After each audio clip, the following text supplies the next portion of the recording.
ဇလန်ရဲ့စာမှာတော့လူတယောက်ကခမ်းမကြီးထဲမှာမင်းကုန်းပြောနေပါတယ်။နောက်တော့ဇလန်အကောင်လေးတယောက်လမ်းလျှောက်နေရကိုပြထားကထိုကောင်လေးရဲ့ရှေ့ကိုတော့ကားတစ်စီးကပိတ်ရလာပါတယ်။ကားပေါ်ကလူကထိုကောင်လေးကိုချိန်ကြပြီးစင်စင်မဲမဲဆိုပြီးတော့မေးလိုက်ပါတယ်။ခမ်းမတွေကသပင်ဝါနဲ့လူကတော့ငါတို့လူမျိုးနယ်ဝင်တွေအတွက်ခုချိန်ဟာချိန်ကာကောင်းမဲ့ကဘာတကြီးမွေးဖွားလာမှုကိုဂုဏ်ပြုဖို့ပဲ။ဒါကြောင့်ချီရဆိုပြီးတော့အောက်ကလူတွေကိုပြောလိုက်ပါတယ်။အောက်ကလူတွေကလည်းဝိုင်ခွက်တွေကိုလေပေါ်မြောက်လိုက်ကပြစ်ချလိုက်ပါတယ်။နောက်တော့သူ့ရှိရကောင်မလေးကိုဖတ်လိုက်ကသွေးတွေစဆုပ်နေပါတယ်။ထိုသပင်ဝါနဲ့လူရဲ့နောက်ကမျိုးသမီးကတော့ခါရှိနာဆာမန်ဆိုပြီးတော့ခေါ်လိုက်ပါတယ်။သပင်ဝါနဲ့လူကတော့ဧည့်သည်တွေကိုပျော်ပြရသူ့အတွက်ယဉ်ကျေးမှုတစ်ခုလိုပဲဆိုပြီးတော့ပြောလိုက်ကစွန်းနာမျိုးသမီးကတော့စတဲ့ရေးမပြီးခင်ထိခေါင်းဆောင်ဖြစ်သူကလူမသက်ချင်ဘူးထင်တယ်ဆိုပြီးတော့ပြောလိုက်ပါတယ်။သပင်ဝါနဲ့လူကတော့ရှန်ဟိုင်းမှာမိန်ကုန်းပြောတာပင်ပန်းတယ်ဒီတော့ဒီအလုပ်ကိုတခြားတစ်ယောက်ကိုလွှဲပေးလိုက်တာကောင်းမယ်ထင်တယ်ဆိုပြီးတော့ပြောနေပါတယ်။ဒီချိန်မှာပဲခါဒီယိုဖွဲ့ရောက်လာပြီးတော့အဲ့ဒီနေရာမှာခေါင်းဆောင်လို့ထင်ရတဲ့လူကအားလုံးကိုတတိရှိရှိနဲ့စင်စင်တိုင်းလုပ်ငန်းစမယ်ဆိုပြီးတော့ပြောလိုက်ပါတယ်။ဇလန်းစားအကောင်လေးကတော့သွေးနဲ့ရရဆိုပြီးတော့အဆောက်အုံအပေါ်ကနေမှန်နေခွဲပြီးတော့ဝင်သွားပါတယ်။အထဲမှာတော့စောနာအကောင်မလေးတွေကိုသွေးဆုံနေတဲ့လူတွေဖြစ်ပြီးတော့ဗမာရမကောင်းစိုးဝါးအဖြစ်ပြောင်းသွားပါတယ်။ကောင်လေးကလည်းသူ့ရဲ့လက်နက်ကိုထုတ်လိုက်ကမကောင်းစိုးဝါးတွေကိုတပ်ပစ်လိုက်ကဖွဲ့သားတွေကတော့မပြောမစုံနဲ့လုပ်တဲ့ကောင်လေးကိုချိန်ဆနေပါတယ်။ဖွဲ့သားတွေကလည်းကောင်လေးကိုဝင်ကူပေးလိုက်ကမကောင်းစိုးဝါးတွေကိုစုံစပ်ပေးနေပါတယ်။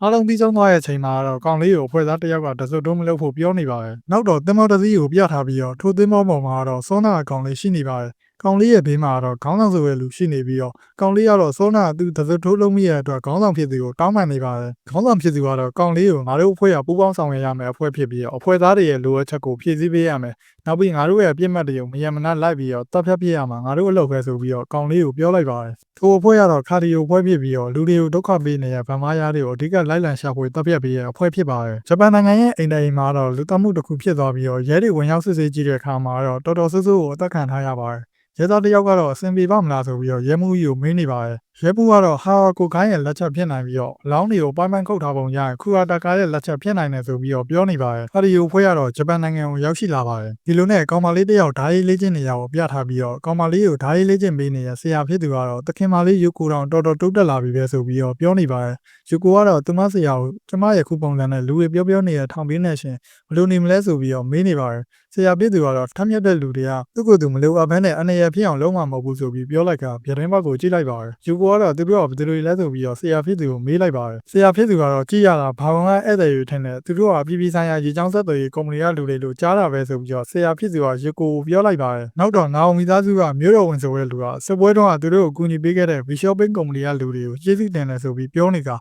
မင်းတို့ကဂျပန်သားပြည်ပြည်ပြောဆိုလဲတော်ကောင်းကြရပဲဆိုပြီးတော့ပြောလိုက်ပါတယ်။ခါဒီယိုဖွဲ့ကောင်းဆောင်ကတော့အလုပ်တော့မဖြစ်မနေလိုအပ်လို့ပါဆိုပြီးပြောလိုက်ကချိန်ကြာကြီးနေမှာဂျပန်နိုင်ငံကိုပြန်လာခဲ့ပေမဲ့လည်းကျွန်တော်တို့အခြားနိုင်ငံတစ်ခုလိုပဲဆိုပြီးတော့ပြောလိုက်ပါတယ်။မြို့တော်ဝင်ရလဲရဲလိုက်ကဒါပေါ့တခြားနိုင်ငံတစ်ခုလိုပဲလေစက်မှုလုပ်ငန်းတွေငွေကြေးတွေဘယ်လောက်တိုးတက်လာလဲဆိုတာကိုပဲကြည့်ပါဦးဆိုပြီးပြောလိုက်ကဒါပေမဲ့မြို့တော်ကလူတွေကတော့စိတ်နဲ့အေးမချမ်းဖြစ်ကကြောက်နေရတဲ့တင်ကိုအဲ့လိုမရကြဘူးဆိုပြီးတော့ပြောလိုက်ပါတယ်။တစ်ဖက်မှာတော့အင်စီမာလေးကအဖွဲ့သားတွေကိုနားနေရမယ့်ခန်းတွေကိုလိုက်ပြနေပါတယ်။ဖိလစ်ကတော့သူ့ကိုစောင့်မအောင်ဆိုပြီးပြောလိုက်ကယူရီယောဆိုပြီးတော့မေးလိုက်ပါတယ်။ယူရီကပန်းနဲ့ခံမယ်ဆိုပြီးပြောသွားရဆိုပြီးတော့ပေါ့စီကြီးကြီးနဲ့ကောင်မလေးကပြန်ပြောလိုက်ပါတယ်။ယူဒီကတော့ဥနယ်ကိုရောက်နေပြီးတော့ပန်းတွေကိုရှောက်ပတ်ကြည့်နေပါတယ်။ဒီချိန်မှာပဲယူကိုရောက်လာပြီးတော့ယူဒီကိုရှင်းရတကယ်ပဲပန်းကြိုက်တက်လာလားဆိုပြီးမေးလိုက်ကကျမကနာအိုမီသားစုရဲ့သမီးနာအိုယူကိုပါဆိုပြီးတော့နှုတ်ဆက်လိုက်ပါတယ်။ယူဒီကလည်းသူ့ကိုယ်သူနှုတ်ဆက်လိုက်ကယူကိုကတော့ယူဒီဆန်ဆိုတဲ့နာမည်လေးကလှလိုက်တာတော့ဆိုပြီးတော့ပြောလိုက်ပါတယ်။ဒါနဲ့ရှင်ဒီနေရာကိုတကယ်ကြိုက်တာလားဆိုပြီးတော့ယူဒီကိုမေးလိုက်ကဒီမှာနိုင်ငံခြားအပန်းမျိုးစုံကိုစိုက်ထားပြီးတော့ဓာတ်မြေဩဇာအုံတောင်မှနိုင်ငံခြားပဲသွင်းတာဆိုပြီးတော့ယူကိုကယူဒီကိုပြောလိုက်ပါတယ်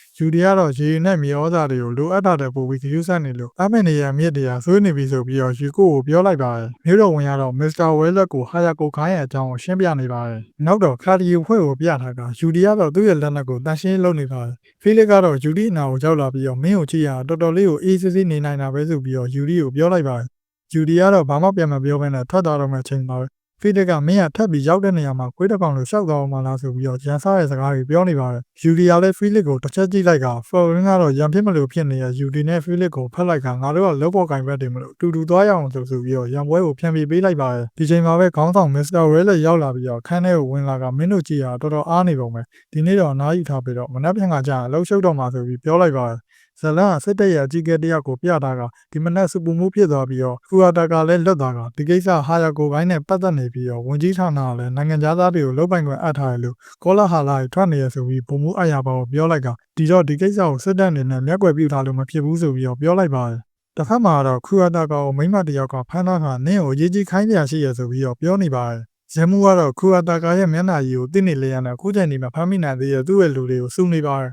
ဒီချိန်မှာပဲရဲသားတစ်ယောက်ရောက်လာပြီးတော့ V Shopping ကုမ္ပဏီကလူကဆရာနဲ့တွေ့ကျင်လို့ပါဆိုပြီးတော့ပြောလိုက်ပါတယ်။စောနာရှုံးမင်နေတဲ့ရဲမှုရဲ့မျက်နှာကြီးကချက်ချင်းပြောင်းသွားကကျွန်တော်ကခမရတို့အကြောင်းမြို့တော်ဝန်စီကသိပြီးပါတယ်ဆိုပြီးပြောလိုက်ကနောက်ပြီးဝန်ကြီးဌာနကလည်းခမရတို့ကူညီပေးဖို့ပြောထားပါတယ်ဆိုပြီးတော့ပြောလိုက်ပါတယ်။ခေါင်းဆောင်ဝဲလက်ကလည်းကူညီပေးတဲ့အတွက်ကျေးဇူးတင်ပါတယ်ဆိုပြီးတော့ပြန်ပြောလိုက်ပါတယ်။ညနေဆောင်တစ်ခုမှတော့ရဲသားလေးတစ်ယောက်ကင်းဆောင်နေတဲ့အိမ်တအိမ်ရမိုးမမှန်တာကိုတွေးလိုက်ကထိုရဲသားလေးလည်းအသက်ခံလိုက်ရပါတယ်။ရဲတွေနဲ့ခါဒီကိုဖွဲ့ရလဲမြို့လေးကိုရောက်လာကြကဒီချိန်မှာပဲစောနာရဲသားလေးကိုတတ်သွားရဲ့မိန်းမကတော့လမ်းကြားတစ်ခုတည်းကိုဝင်သွားပါတယ်။ထိုလမ်းကြားထဲမှာတော့ယူရီလက်ရှိနေပြီးတော့ထိုမိန်းမကိုရဲသားလေးကခရူအတာကာကိုလိုက်ဖန်နေရတဲ့အလုံးရှုံနေကြပြီးတော့အမျိုးသမီးတစ်ယောက်ကတော့မသင်္ကာစရာမရှိတော့ပါဘူးဆိုပြီးယူရီကပြောလိုက်ကထိုမိန်းမကတော့ရှင်ဘာတွေပြောနေရလဲကျွန်မဘာမှမသိပါဘူးဆိုပြီးတော့ပြောလိုက်ပါတယ်။ယူရီကတော့ဒါပေမဲ့မင်းစီကနှစ်ချင်းနဲ့လို့တော့ငါးပုံနဲ့လို့တော့နာမျိုးရရဲဆိုပြီးပြောလိုက်ကထိုမိန်းမကတော့သူ့ကိုရဲမိသွားမှန်သိရကြောင်းယူရီကိုစတင်တိုက်ခိုက်လာပါတယ်။ထိုချိန်မှာပဲရဲတွေရောက်လာကထိုမကောင်းဆိုးဝါးမှတော့ရဲတွေကိုတယောက်ပြီးတယောက်တပ်ပစ်လိုက်ပါတယ်။ခါဒီကိုဖွဲ့ရတယ်မကောင်းဆိုးဝါးမှကိုကြောင်ပိတ်လိုက်ကဖီလစ်ကတော့သူ့ရဲ့နှလုံးပြူးနဲ့စော်တော့မှချိန်မှာပဲကားသစီးရောက်လာပြီးတော့ထိုမကောင်းဆိုးဝါးမှကိုကယ်ထုတ်သွားပါတယ်။ခါဒီကိုဖွဲ့ရတယ်ထောက်ပြေးသွားတဲ့ကားအနားကိုမျက်ခြေမပြတ်လိုက်သွားကယူရီကတော့တိုက်ပေါ်ကနေဖရန်ရဲ့ကားပေါ်ကိုခုန်တက်လိုက်က